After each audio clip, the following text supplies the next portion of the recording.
जी अगर दामना ठाकुर यशोवर्धन सिंह के साथ सुंदरबनी कालाकोट में चुनाव लड़के दिखाई है, क्यों अपने डमी कैंडिडेट भेजना चाहते हैं मेरे खिलाफ? तगड़ा कैंडिडेट खुद आइए मुकान में, देखेंगे दूध का दूध पानी का पानी हो जाए। हम ठाकर है, हम डरते किसी रैना जी के पास पैसा है, बाकी लीडरों का भी जो पैसा है वो कहते हैं कि मैं गरीब आदमी हूं। आप सतवारी में जाके जो कोठी नहीं बन रही, आप देखिए मटेरियल कहाँ से आ रहा है और कहाँ से सामान है, आप मुझसे क्यों पूछते हैं? फकीर आदमी है ना। वहाँ वो तो लोगों को दिखाने के लिए फिकीर है ना, लोगों को दिखाने।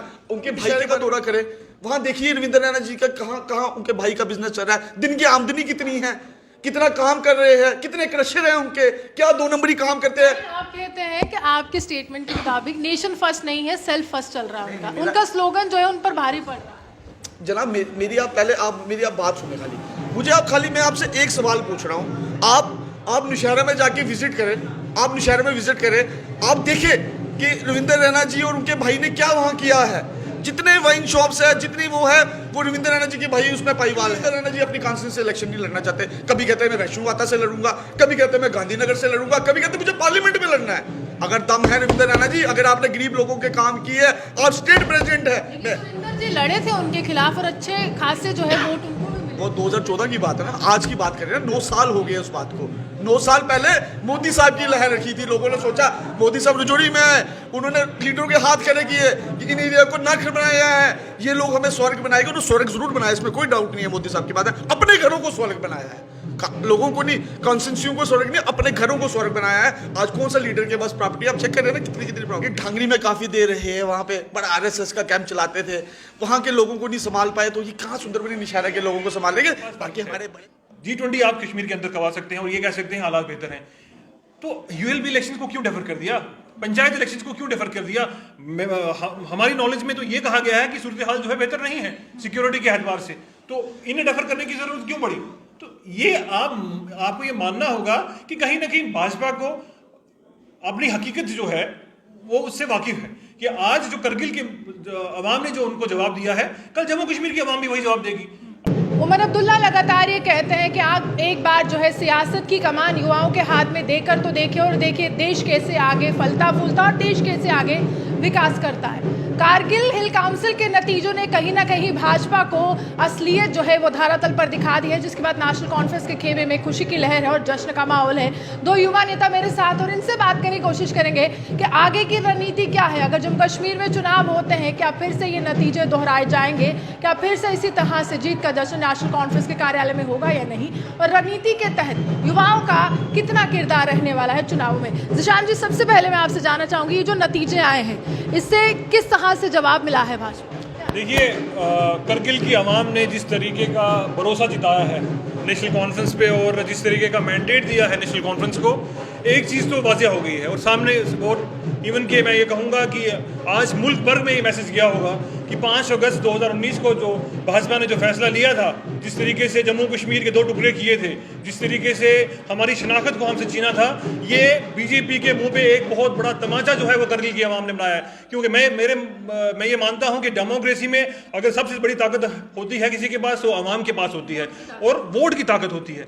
वोट के जरिए आवाम ने दिखाया कि आप 5 अगस्त 2019 का जो फैसला था वो गलत था, और लोगों ने ये बताया कि अगर वाहिद एक तंजीम जो है जम्मू कश्मीर को और लद्दाख को आगे लेके चल सकती है, वो जम्मू कश्मीर नेशनल कॉन्फ्रेंस है। लेकिन यहाँ पर ये भी सवाल है कि देखिए, यहाँ पर उनके सांसद है स्टीयरिंग नामग्याल, और वो आप ही के पार्टी के हसनैन मसूदी पर कहता है कि नेशनल कॉन्फ्रेंस ने लूटा है, और बार बार उनकी जो वीडियो है वायरल होती है कि सुनने की क्षमता रखिए, सुनने की क्षमता रखिए। अब ये किसको सुनाई दे रहा है? जनता का वर्ड।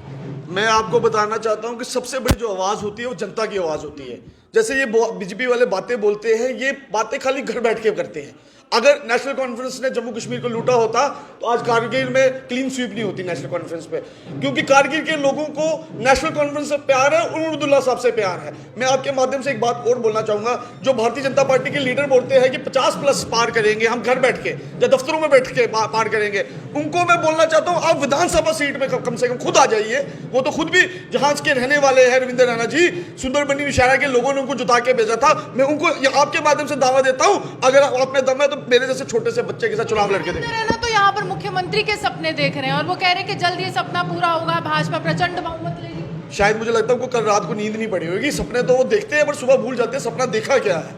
रविंद्र रैना जी जो एक लीडर है भारतीय जनता पार्टी के, उनसे मैं पूछना चाहता हूं कि सपने देखना अच्छी बात है, पर उसकी पूरे होने की उम्मीद नहीं करनी चाहिए। लेकिन वो प्रधानमंत्री के नाम पर पूरे करेंगे स्टार प्रचार एक बार फिर से प्रधान। वो 2014 में मोदी साहब के नाम पे लोगों ने वोट दिया, उन्होंने सोचा कि क्या डेवलपमेंट होगी जम्मू कश्मीर की रियासत पे। मुझे आप ही बताएं, आप भी बहुत बड़े जर्नलिस्ट हैं, मुझे बताएं आपने कभी किसी स्टेट को यूटी बनते हुए देखा?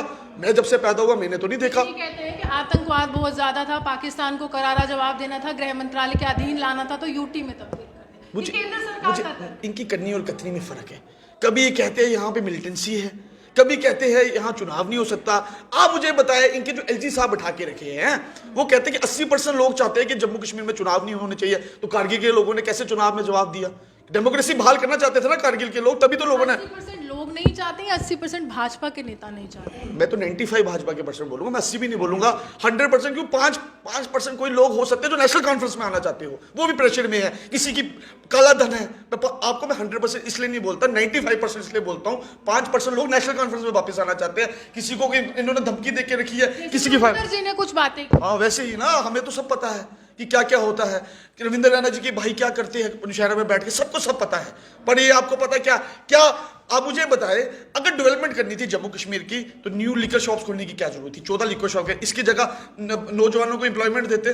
क्यों ओवर चार्जेस होती है लिकर में, और वो पैसा एलजी साहब तक जाता है, और कहां तक जाता है? मुझे कोई डर नहीं है, मुझे ऊपर वाले का डर है।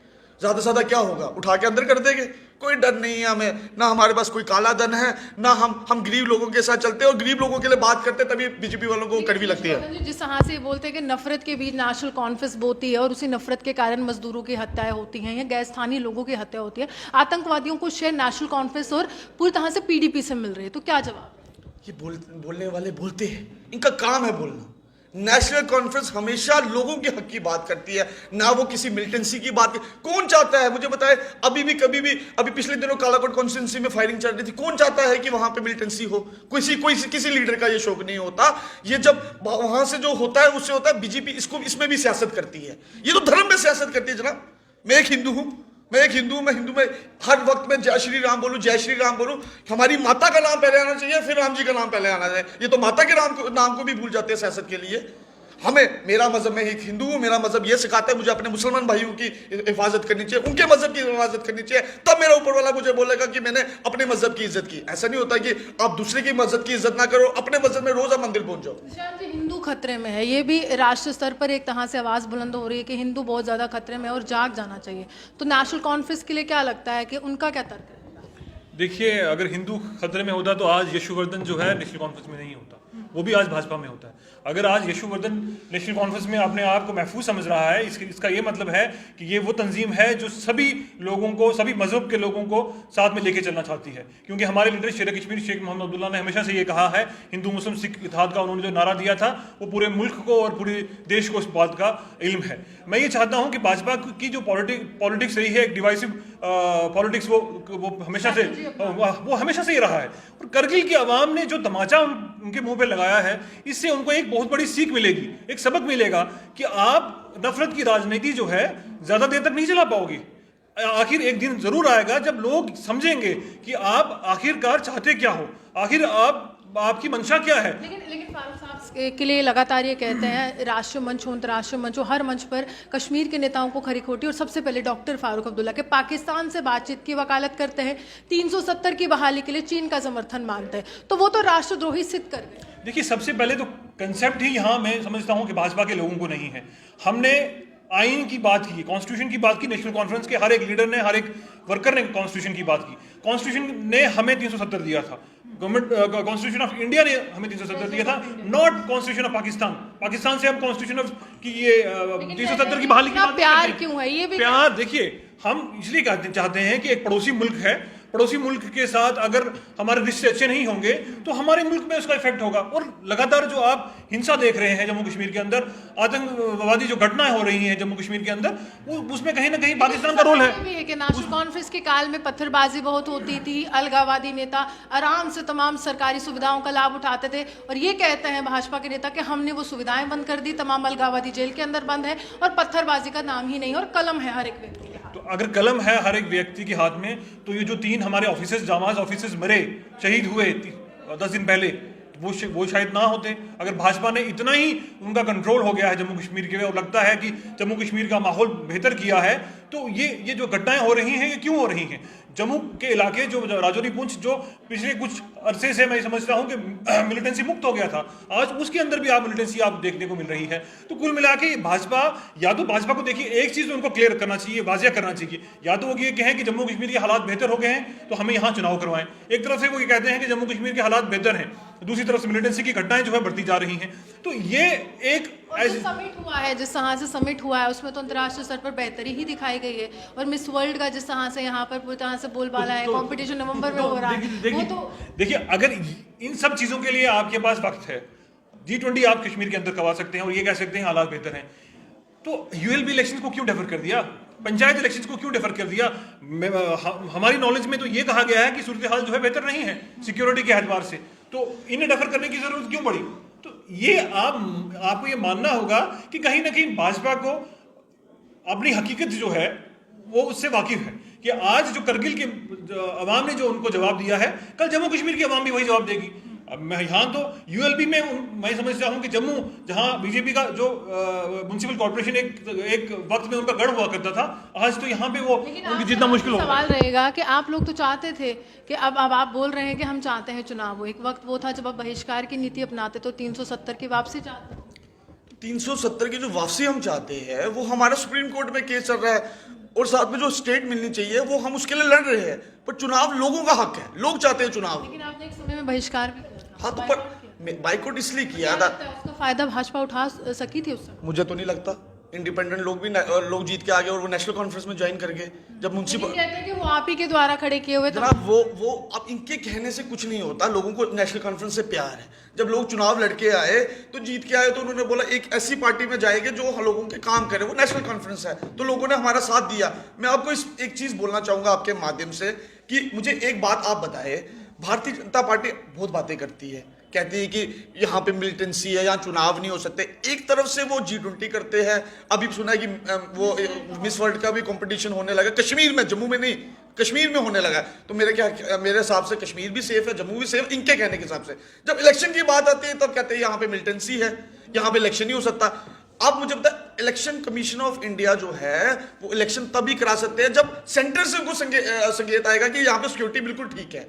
वो तो वहां से करेगी नहीं, क्योंकि वो देखना चाहते हैं, वो जम्मू कश्मीर में पूरे हिंदुस्तान में राज करना चाहते हैं, जम्मू कश्मीर के नौजवानों के साथ गलत कर रहे हैं। आप मुझे बताएं, जो बड़े बड़े टनल्स बन रहे हैं वहां पर जम्मू कश्मीर का कौन सा नौजवान है जिसको नौकरी मिली है?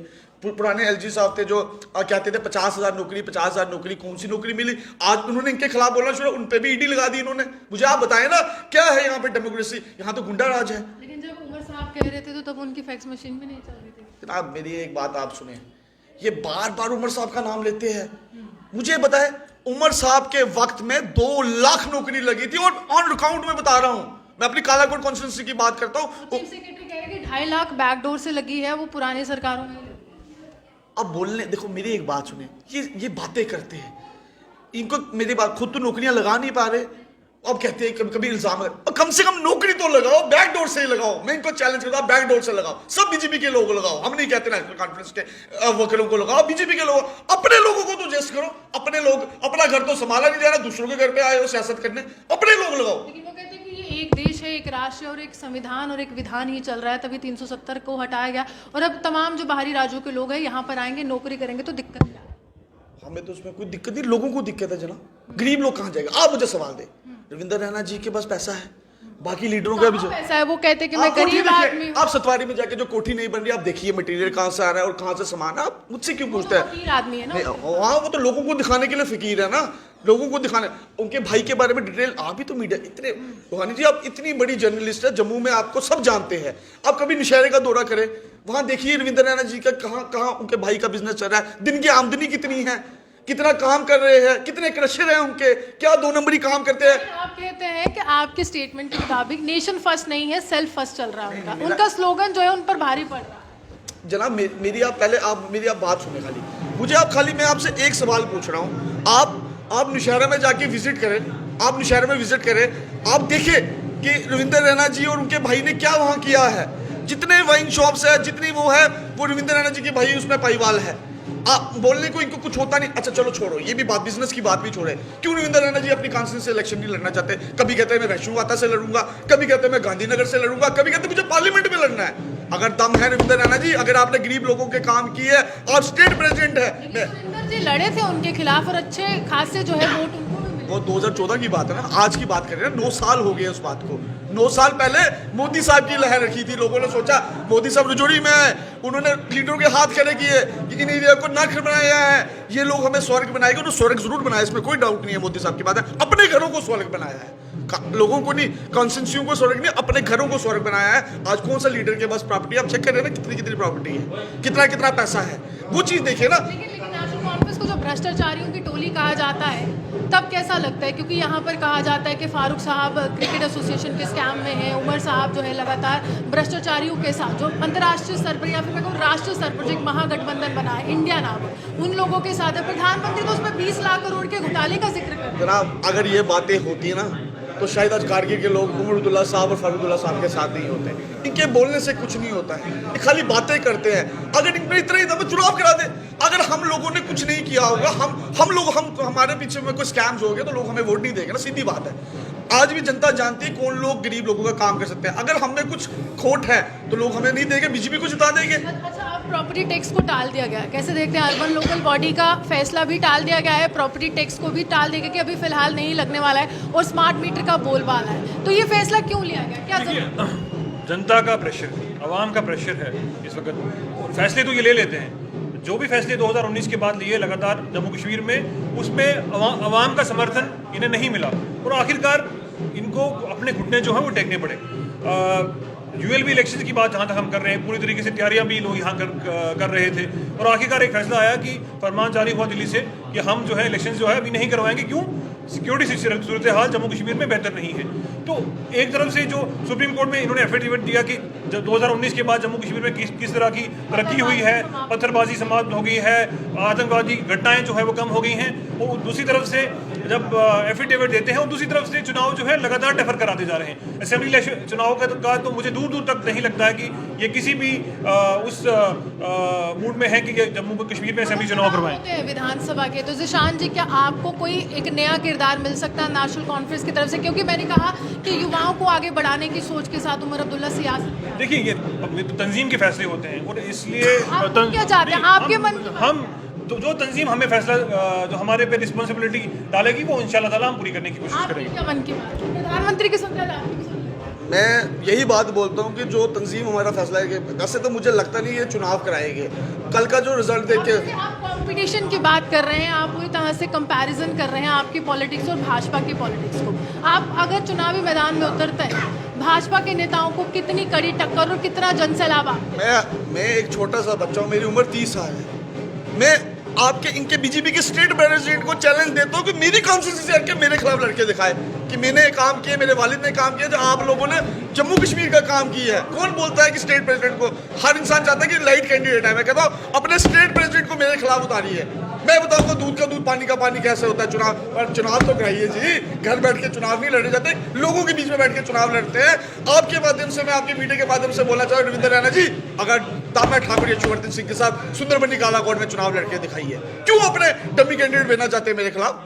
तगड़ा कैंडिडेट खुद आइए मुकान में, देखेंगे दूध का दूध पानी का पानी हो जाए। हम ठाके रहे, हम डरते किसी ने। मेरे वालिद साहब दो बार एमएलए रह के आए हैं और गरीब जनता के काम किए। इस वजह से मैं ये बात बोल रहा हूँ। मुझे कोई आप सोचो घमंड नहीं है कि मेरे वालिद ने डेवलपमेंट का काम किया। अवाम हमारे साथ है, गरीब लोग हमारे साथ है, गरीब लोग नेशनल कॉन्फ्रेंस के साथ है, उमर अब्दुल्ला साहब मेरे कायद लीडर के साथ है, तभी हम ये बात बोलते हैं। बाकी आप रविंद्र रैना जी की बातों को सीरियस मत लीजिए। वो रात को नहीं, मैं तो नहीं लेता, मेरे को तो मेरे भाई है, बड़े भाई है, मैं उनकी बातों को कैसे सीरियस, क्योंकि जो बातें रात को करते हैं वो सुबह भूल जाते हैं, जो सुबह करते हैं वो शाम को भूल जाते हैं। तो बेसिकली ये ढांगरी में काफ़ी देर रहे हैं, वहाँ पे बड़ा आरएसएस का कैंप चलाते थे, वहाँ के लोगों को नहीं संभाल पाए, तो ये कहाँ सुंदरबनी निशारा के लोगों को संभालेंगे? बाकी हमारे बड़े भाई है, हम उनसे उतना ही प्यार करते हैं जितने अपने ईशान राणा से मैं करता हूँ। बात वैसी नहीं है, पर उनको सियासत करनी नहीं आती, उनको लोगों के काम करने देते हैं, उनको यही नहीं पता। कभी रजौरी में जाते हैं तो वहाँ बयान देते हैं हम गुजरों का हक नहीं छीन रहे, हम पहाड़ियों को अलग से दे रहे हैं।